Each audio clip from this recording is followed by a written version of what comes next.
Hello friends, welcome back. अगर आप हैं बिहार में नियोजित शिक्षक और आपने कर रखा है एनआईओएस से डीएलएड और तो आप लोगों के लिए यहाँ पे काफ़ी बुरी खबर निकल करके आ रही है कि यहाँ पे अब जो है जो 18 माह का जो डीएलएड किए हैं एनआईओएस से उन सभी के नौकरी पे खतरा आ चुका है। तो यहाँ पे आप लोगों के लिए एक बड़ा खबर निकल करके आया है। तो चलिए हम लोग उस खबर को देखते हैं और समझते हैं सारे कुछ को और आपको बताते हैं। ये जो आप देखेंगे ये है रजनीश सर।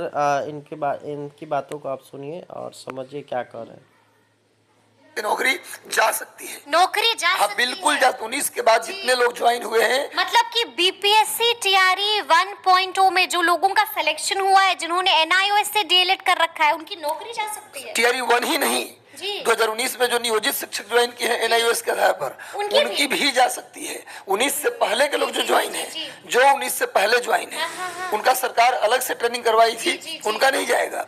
19 के बाद जो ज्वाइन किए हैं उनकी भी नौकरी जा सकती है।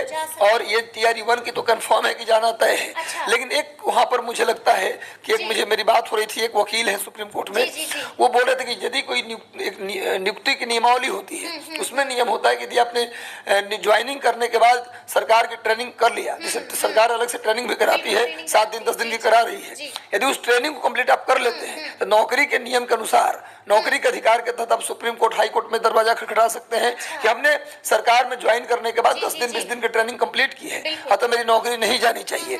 तो 10% मामला है, लेकिन मुझे नहीं लगता कि वो भी फलीभूत होना चाहिए।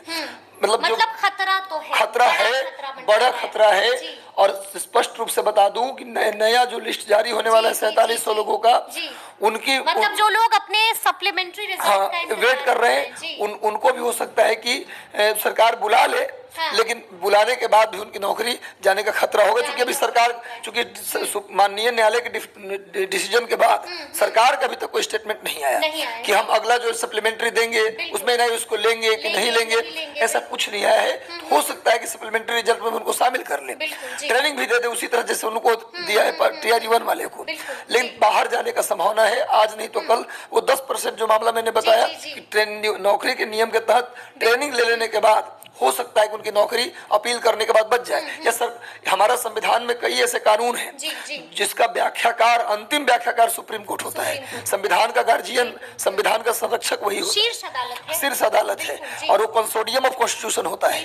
तो संविधान में यदि कोई ऐसा पेज हो, कानूनी पेज हो, उसको खोला जाए तो हो सकता है कुछ इनके पक्ष में आ जाए। संभावनाओं से इनकार नहीं कर सकते, लेकिन चांसेस ज्यादा है कि नौकरी जा सकती है। चांसेस ज्यादा है कि नौकरी जा सकती है। अच्छा ये बताइए रजनीश सर कि अब तो बीपीएससी टीआरई 2.0 भी है, इस फैसले का उस पर कितना असर? मुझे तो लगता है कि टीआरई 2 में जितने लोग एनआईओएस से हैं उनकी परीक्षा तो होगी। ये तो कंफर्म था कि बीएड वाले, मैंने बताया था कि बीएड वालों का पता चल गया था पहले ही कि बाहर है, फिर भी परीक्षा हुई और उसके बाद रिजल्ट आया तो खाली रिजल्ट आउट हो गए। मुझे लगता है एनआईओएस जो लोग बीएड किया है उन लोगों का पेपर तो होगा। अच्छा, पेपर तो लिया जाएगा। अच्छा, एडमिट कार्ड भी आएगा, पेपर भी होगा, लेकिन रिजल्ट के समय मुझे लगता है कि फिर से एक बार आउट कर दिया जाएगा। एनआईएस वाले एग्जाम दें, पर थोड़ा पहले से ही प्रिपेयर रहे मेंटली कि हम नहीं हो रहे हैं, क्योंकि एकदम 100 उनका तो 100% मैं बता सकता हूँ कि टीआरई 2 में एनआईओएस वालों का एग्जाम होगा श्योर, लेकिन उनकी नौकरी श्योर नहीं होगी, 100%। क्योंकि सुप्रीम कोर्ट का माननीय न्यायालय का डिसीजन सबको मानना है, सबको मानना। अच्छा रजनीश सर, एक बात समझ में नहीं है। देखिए आप भी जो है लगातार जिक्र कर रहे हैं, हमने बीएड वालों का भी जिक्र किया। देखिए बीएड वाला मामला कोई नया मामला नहीं था, काफी सालों से चल रहा था, लेकिन उसके बावजूद परीक्षा हुई और उसके बाद हमने देखा कि उन्हें आउट कर दिया गया रिजल्ट में। वही हाल डीएलएड वाले का भी, एनआईओएस को भी लेकर मामला आज का नहीं है, कई सालों से चल रहा है। लेकिन उसके बाद जो है बीपीएससी टीआरई 1.0 में उन्होंने एग्जाम दिया, परीक्षा हुई और अब खतरा मंडरा रहा है। तो क्या हो रहा है? देखिए एग्जाम नोटिफिकेशन आयोग ने निकाला, तो आयोग का काम यहाँ तक है कि भाई हमने नोटिफिकेशन निकाला है तो हम परीक्षा लेंगे। आयोग ने पिछली बार भी कहा था, इसमें मैं तारीफ करूंगा आयोग को, आयोग ने स्पेशली कह दिया था एग्जाम से पहले ही कि मैंने नोटिफिकेशन निकाला, आपने फॉर्म भरा, परीक्षा देने तक आपका अधिकार है, क्योंकि आपने फॉर्म भरा है और हमारा भी अधिकार है परीक्षा हम ले लें। लेकिन फाइनल डिसीजन जो हम मानेंगे वो सुप्रीम कोर्ट का ही डिसीजन मानेंगे।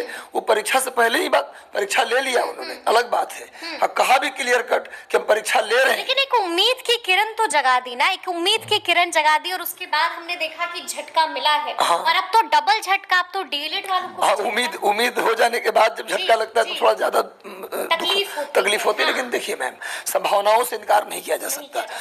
आपने देखा कि सरकार भी, बिहार सरकार आयोग कई बार सुप्रीम कोर्ट गई है। बीएड वालों को लेकर एसएलपी कई बार दायर हुआ, 2 बार 3 बार सुप्रीम कोर्ट लोग गए। सरकार का इसमें कोई, सरकार ने बहुत प्रयास किया बीएड वालों के लिए, आयोग ने भी बहुत प्रयास किया, शिक्षा विभाग सरकार कई बार सुप्रीम कोर्ट गए, लेकिन कोई फायदा नहीं हुआ। मैंने क्या बोला, सुप्रीम कोर्ट का जो फैसला होता है वो न्यूट्रल होकर चलता है, वो किसी का सर्वोपरि फैसला होता है, यूनिवर्सल होता है वो। इसलिए सरकार ने प्रयास किया, तो सरकार इसीलिए परीक्षा लेती है कि परीक्षा ही नहीं लेंगे तो बाद में इनकी वैकेंसी कैसे करेंगे। मान लीजिए कोई पेज खुल ही गया, हो सकता है इनके पक्ष में कोई फैसला आ जाए। इसलिए सरकार का मैं रिस्क नहीं लेती। बिल्कुल सरकार, बिल्कुल मैं तारीफ करना चाहूंगा आयोग के अध्यक्ष को भी, सरकार को भी, कि वो परीक्षा लेती है, ताकि हम बाद में अगर सुप्रीम कोर्ट गए तो अगर मान लीजिए पक्ष में आया तो उनकी नौकरी हो जाएगी। हम परीक्षा ही नहीं लेंगे तो फिर नौकरी का संभावना कैसे देखेंगे हम, किसको फेवर लेकर वहां जाएंगे हम। लेकिन यहाँ पर एक सवाल ये भी मेरा बनता है कि सवाल ये है कि जिस तरह से मैंने बात की कि उम्मीद की किरण तो आप जगा देते हैं, लेकिन उसके बाद उम्मीद की किरण जब बुझती है तो झटका लगता है। क्या लगता है रजनीश सर, कहाँ गलती हो रही है, किसकी गलती है? क्योंकि सुप्रीम कोर्ट ने पटना हाई कोर्ट की फैसले को रद्द कर दिया। देखिए, गलती किसी की नहीं है जी। यहाँ पर न तो सरकार की गलती, किसी की गलती नहीं है। हाँ। सुप्रीम कोर्ट में मैटर गया, सुप्रीम कोर्ट में डेट आया सुनवाई का, जब डेट आया तो सुनवाई हो गया, लेट हुआ फैसला।